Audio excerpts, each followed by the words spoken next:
Alô você, tudo bem? Gente, você está conseguindo acompanhar o que está acontecendo no Brasil?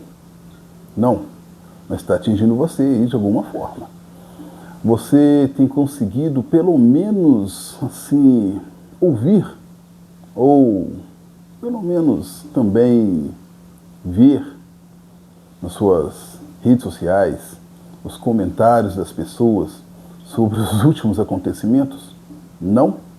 Então você está no local certo. Agora nós vamos comentar sobre o que está acontecendo no Brasil, trazer uma luz sobre tudo isso. E você pode participar aqui do canal, você sabe disso, o canal é democrático, você pode colocar a sua colaboração. E ele cresce com isso. Hoje nós vamos falar sobre 4 assuntos. Alexandre de Moraes, o que aconteceu com ele? Temos uma notícia sobre Alexandre de Moraes, aquele ministro da Suprema Corte. Vamos falar também sobre o Congresso Nacional. O que está acontecendo com esse Congresso Nacional nosso, principalmente com a Câmara dos Deputados? Quais são as novidades? Você tem acompanhado? Não? Então fica aqui. E também vamos falar sobre Gilmar Mendes, que também tem a ver indiretamente com o Congresso Nacional. E por último, vamos falar sobre os juros no Brasil. Você aí acompanha a taxa de juros no Brasil? Não. Ela atinge você em todos os momentos. Todos. Principalmente na sua compra. Então vamos falar sobre esses assuntos. Sou Jurutan Alves, doutorando em Ciências Sociais, e estou aqui para falar sobre a ciência política, aquilo que atinge você no dia a dia, pois a minha pesquisa também é nessa área. Enquanto roda a vinheta, por favor, convide novas pessoas para participar do programa e vamos crescer juntos.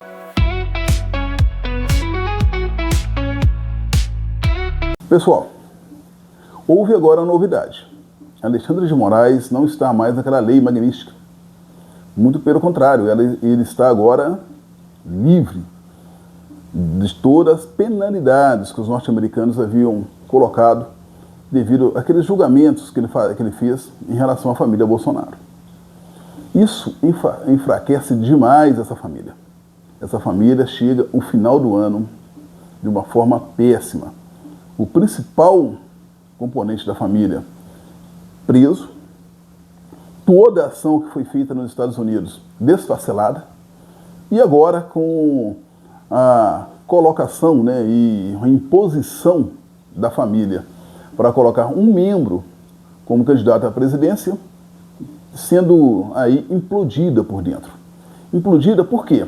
Os acordos estão sendo feitos para que Flávio Bolsonaro não seja, candidato à presidência. Não sendo candidato à presidência, enfraquece muito a família. Mas para isso, está sendo colocado em votação assuntos que, neste momento, não seriam colocados, como, por exemplo, a dosimetria. E vamos falar sobre essa dosimetria, principalmente no enfraquecimento do Congresso. Então é o seguinte, a família não sai fortalecida. E quem fortalece então com isso? Luiz Inácio Lula da Silva. A extrema-direita não tem tido aí boas ações ou bons resultados nos seus atos. Todos eles têm sido negativos. E, provavelmente, devido à lei de dosimetria ter sido aprovada no Congresso, ou melhor, na Câmara, está ainda no Senado, pode haver uma manifestação amanhã. Está sendo convocadas pessoas para manifestação contra essa lei amanhã. E se o número for grande, ela acaba sendo também enterrada no Senado. Ainda que tenha forças neste exato momento para ser votada. Gente, a situação da família Bolsonaro, com essa questão de defender apenas uma lei para beneficiar a sua própria família, independente de qualquer situação do país, não gerou bons resultados e isolou a família. Porém, ela ainda tem força. Tanto que tem força que os acordos estão sendo feitos e o que a família deseja, de alguma forma, sendo votado. Vamos ver o que vai acontecer. Porém, ela chega em 2026 enfraquecida em relação ao poder que tinha antes. E, para Lula, isso foi uma fala, uma música, porque ele chega em 2026 com uma inflação mais baixa, com a taxa, pelo menos, de emprego elevada e podendo ter, nesse caso, a sua reeleição confirmada. Falando isso hoje, neste exato momento. Obviamente, na política, como eu falo sempre aqui, tudo pode acontecer. Não aparecendo fatos novos, é o que está surgindo no horizonte. Não há ainda, principalmente com a entrada da família Bolsonaro para a disputa política, não está havendo na extrema-direita um candidato com força para combater Lula, agora, neste exato momento. Então, toda ação, ela foi enfraquecida perante esse resultado final agora, principalmente a dessa semana, tirando Alexandre de Moraes e a sua esposa, né, das punições norte-americanas. E por falar em Alexandre de Moraes, punição e tudo mais, e sobre o governo federal, quem sai também enfraquecido nesse final de ano é justamente o Congresso, mais precisamente a Câmara dos Deputados. A Câmara dos Deputados, com Hugo Mota, tem demonstrado ser fraca, frágil, não sabe a direção que quer seguir. Hugo Mota fez promessas para Deus e para o diabo, ou seja, para a direita e para a esquerda, para poder governar. Ou seja, se reeleito e está no poder. Só que na hora de atender esses pedidos é que é o problema. Ele não consegue atender a contento de todos. E Hugo Mota está, a cada minuto, ficando mais isolado. Essa semana foi triste para o Congresso. Nós vimos ali na Câmara dos Deputados uma cena terrível, onde um congressista, ou seja, um deputado, sentou na cadeira de Hugo Mota e este, para poder tirar a pessoa do local, usou de brutalidade através da polícia legislativa. Mas para fazer isso e ninguém ver que aquilo estava acontecendo, expulsou os jornalistas de dentro da Câmara dos Deputados e cortou o sinal da Câmara, da TV Câmara. Gente, é uma brutalidade imensa tudo que aconteceu. E isso enfraquece. E essa foi a pergunta que nós terminamos a nossa fala na semana passada. Você acha que atos como estes estão enfraquecendo mesmo a democracia? A resposta é claro. Ninguém está confiando mais nesse Congresso. E o Hugo Mota, ele sai também enfraquecido. Se a família Bolsonaro está enfraquecida, o Hugo Mota também está neste momento. Se ele não mudar a rota para o próximo ano, ele vai ter uma dificuldade imensa de terminar o seu mandato. Lógico que pode terminar, mas dificilmente vai chegar até lá com uma imagem positiva. Ele não consegue agradar extrema-direita e esquerda. Não adianta, ele não consegue fazer isso. Pega um projeto de lei, como foi feito, da Segurança Nacional, ou seja, um projeto de lei que fala de combate ao crime organizado, e coloca justamente para uma pessoa que é de outro partido opositor ser o relator. Ora, o que ele queria? Fica naquele enfraquecimento o tempo todo, naquela disputa, onde o projeto de lei é desfacelado muitas vezes. Essa lei da dosimetria, e eu não sou da área jurídica, portanto não vou entrar nessa fala totalmente, porém, alguns comentários dizem que ela enfraquece também e beneficia setores do crime organizado que estão presos e podem sair da cadeia, porque ela não pode ser feita somente para um grupo. Então, neste momento, Hugo Mota está muito enfraquecido também. Ele não sai como um ator político que deveria, com uma Câmara dos Deputados, ali, que toma decisões que estão ao lado do povo. Por isso, até mesmo tem uma hashtag aí, Congresso Inimigo do Povo, que eu sou contra essa hashtag. Deveria ser outra, mas está aí. porque ninguém está confiando mais nesse Congresso. E com o povo indo para as ruas, vai ter aí uma manifestação, que vamos ver o tamanho que ela vai ter, contra, novamente, justamente esse tipo de Congresso. Sai também enfraquecido Davi Alcolumbre. Davi Alcolumbre até agora não decidiu a situação de quem vai ser, ou de fazer a sabatina, de quem Lula escolheu para ser colocado lá no STF. Porém, sem essas ações, não pode ser feito, não é feita a sabatina, e o enfraquecimento também está geral. E a lei da anistia, que está sendo chamada essa dosimetria também, porque ela enfraquece as penas, está aí.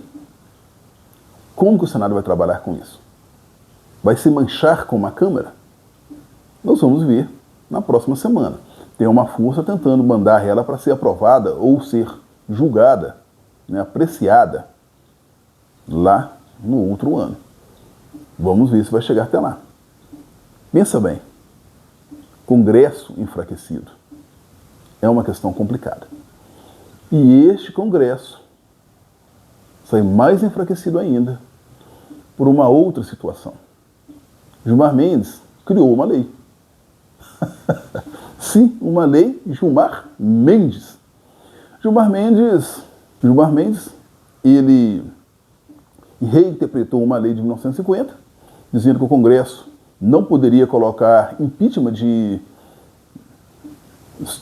ministros do Superior Tribunal Federal em julgamento, e isso mexeu. O que acontece? Foi feito um acordo para que o Congresso aprove a lei, né, o Senado faça uma lei de acordo com o que o Gilmar Mendes gostaria. Uma lei de Gilmar Mendes. Isso enfraquece o processo democrático. Hoje nós estamos com, desde a queda de Dilma, estamos com o Congresso enfraquecido e a democracia passando por esses caminhos. Quanto mais longe do povo, mais enfraquecido se torna o Congresso. E esse Congresso está longe do povo. Não está tendo condições de ouvir os seus atores. E por isso está indo de um lado para o outro. E principalmente com 50 bilhões em mãos para o ano que vem, acredito que o cálculo está sendo: podemos comprar os votos para sermos reeleitos. Esse é o cálculo. O cálculo do clientelismo. Não é bom. Para a democracia, isso é péssimo, quando o legislativo pensa que vai vencer com emendas parlamentares, podendo comprar votos, com clientelismo. Mas esse está sendo o cálculo, eu imagino. Por quê? Já que não precisamos ouvir o povo nesse caso. Está sendo cada vez mais escanteado. Debates muito mais importantes. E por falar em debates importantes, gente, nós temos um que é de urgência. Pensa bem, os juros no Brasil foi mantido em 15% ao ano. 15%. Isso já tem tempo. Nenhum país sobrevive com juros nessa estratosfera por tanto tempo. 80% das famílias no Brasil estão endividadas. Ou seja, tem alguma dívida, seja cartão de crédito, seja alguma coisa, dívidas atrasadas, porque não estão conseguindo pagar essas dívidas. Dessas, 30% ainda estão conseguindo atrasar uma, depois pagar outra, aquela coisa toda. E 13,5% não consegue sequer negociar mais as suas dívidas. E a maioria dessas pessoas são para aquelas que recebem até 3 salários mínimos. Uma taxa de juros alta desse jeito enfraquece a possibilidade dessas pessoas negociarem as suas dívidas, pois ela está altíssima. E tem uma outra situação: quem ganha com isso? Quem ganha com isso, obviamente, são os altos investidores que emprestam dinheiro para o governo e não investem no país. E esse dinheiro, sendo emprestado para o governo, retorna com 15% ao ano. Ora, muito fácil. Gente, precisamos repensar nessa questão do Banco Central autônomo. Ele, na realidade, não trouxe boas ações para o Brasil. Esse Banco Central autônomo, ele trabalha somente para o mercado. Ele não trabalha pensando globalmente na situação realmente prática do país. E é por isso que o mercado bate palmas para ele ser autônomo. Ora, quem não quer emprestar dinheiro para o governo e receber sem ter que fazer investimentos? E outra coisa, o governo federal está gastando altos investimentos também, alto dinheiro que poderia ser investidos, pagando juros. Hoje fala-se mais de R$1 trilhão. Pensa bem, isso é a soma do que é investido em saúde, educação e outras áreas do governo que muitos criticam. Então, precisamos rever. Essa ação é necessária. O Banco Central Autônomo, ele não é para o país algo bom neste momento. Não se fala em abaixar a taxa de juros, que é altíssima e penaliza os mais pobres, beneficia, obviamente, os mais ricos e faz uma divisão aí onde o Banco Central trabalha somente para essas pessoas. Por mais que o Banco Central fale que está fazendo análise do mercado, fazendo análise de tudo que está acontecendo no mundo, há uma necessidade de que esses juros abaixem. Estamos em um momento com pleno emprego. Mas temos que trabalhar, nesse caso, com um consumo menor. Ora, por que o consumo tem que ser menor? Por que não podemos trabalhar com uma taxa de inflação um pouquinho maior? Não, óbvio que não estou falando aqui de uma taxa de inflação exorbitante, como acontecia na década de 80, 90, porém uma taxa de inflação um pouco maior e com uma flexibilidade um pouco maior e os juros menores. O que impede isso de acontecer? Isso não vai levar o país, nesse caso, a se perder. Hoje, se nós pensarmos bem, essa taxa de juros estrangula todo tipo de comércio, principalmente os pequenos. Porque pensa bem, nos estados onde os governos são de extrema direita, geralmente não aumentam os salários dos funcionários públicos. Eles não são reajustados ali, tem hora que nem pela inflação, que é reajuste. E esses funcionários públicos têm que pegar dinheiro emprestado, então vive de empréstimos, pagando juros altos. Aí vem uma outra situação. Todo o plano do governo federal é feito com crédito. Ou seja, não é com aumento de salários reais totalmente. Ainda que o salário mínimo esteja aumentando acima da inflação, mas ele não atinge da forma que gostaríamos para poder tornar a população autônoma, nesse sentido de seu dinheiro, poder comprar o que deseja. Então, nesse caso, são feitos créditos. Minha Casa Minha Vida é crédito. A reforma da casa própria é crédito. E por aí afora vai sendo feito créditos. E esses créditos vão endividando ainda mais a população. Os juros do governo são baixíssimos. Ali na faixa de 1 e pouco, até 2%, às vezes da Minha Casa Minha Vida chega aí a 8 e pouco por cento, que ainda para o país é pouco, anualmente. Porém, são créditos. E essa taxa de juros alta, na hora que a pessoa vai colocar o dinheiro para circular, faça com que ela perca. Então, gente, precisamos repensar esse Banco Central autônomo. Para os mais pobres é uma tristeza e para os mais ricos isso aí é tudo que eles queriam e é tudo que eles desejam. E você aí, o que pensa de tudo isso? Você está endividado? Não. O que você pensa em relação ao enfraquecimento do Congresso, enfraquecimento aí também do Judiciário, com esse medo que o Judiciário estava? E o que você está analisando desse processo democrático brasileiro? É um fortalecimento da figura Lula, mas não da democracia em geral. Coloque aqui. Fale, expresse. O canal é democrático. E na próxima semana nos encontramos novamente.